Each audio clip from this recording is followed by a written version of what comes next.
Hi there, Mike from CMR here. Today I was flipping through my Facebook feed, and in one of the groups I follow, the Frugal Filmmaker, there was someone asking about the Rode NTG2 and the H4n.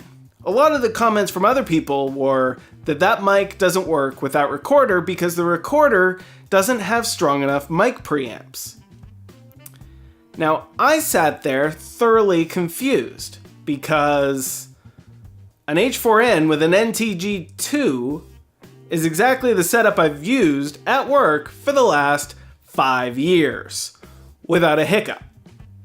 I have no issues with the noise being too loud or the volume not being loud enough. In fact, you're listening to it right now.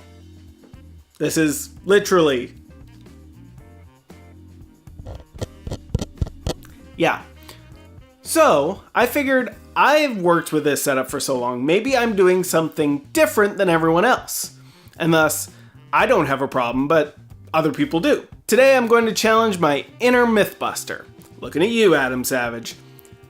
And we're going to go through and test. Does this mic work with this recorder? One theory we've had so far is that you have to use phantom power on the H4n and not the battery in the microphone.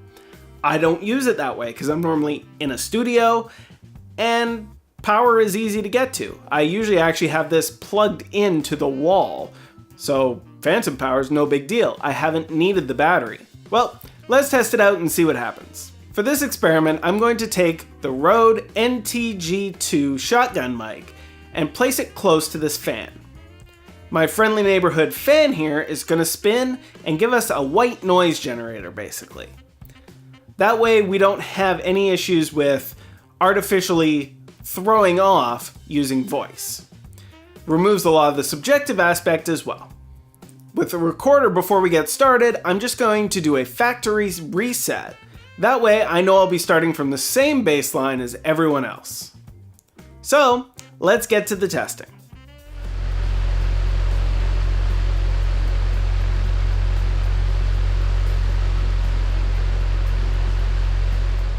So, I've brought my clips here into Adobe Premiere, and I will let those indicators tell the story.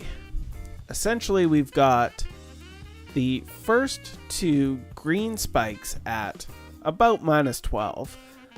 That's 48 volts from the unit. For the second two, those are with the microphone on battery mode. And the third group is the Sennheiser microphone that I use for all my personal stuff. So as you can see, the difference between the 48 volt and the battery is about 4 decibels. Not really that big a deal. Now, it looks like the Sennheiser is at exactly the same level as the NTG2. That is most definitely incorrect.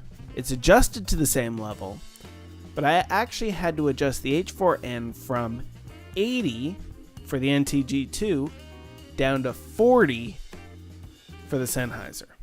Given that the NTG2 is currently selling for about $270 on B&H, and the ME64 kit that I have was about $500 to $600, it should be no surprise that it's a little more sensitive. So essentially what we've proven is, yes, the NTG2 is a little quiet on the H4n, but my volume was only at 80. I still had another 20 points to go, and the signal hadn't broken up or gotten noisy. So I think this mic is still quite usable with this recorder, whether you're using the onboard battery or the 48 volt phantom power. Once again, I still use the NTG2 with the H4n every week, and they work great for me. So that's just my 2 cents. You are welcome to your own opinion. You can agree with me, you can disagree with me.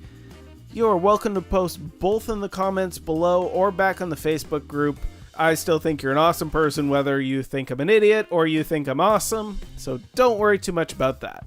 Anyways, thank you very much for watching, and until next time, that's a wrap.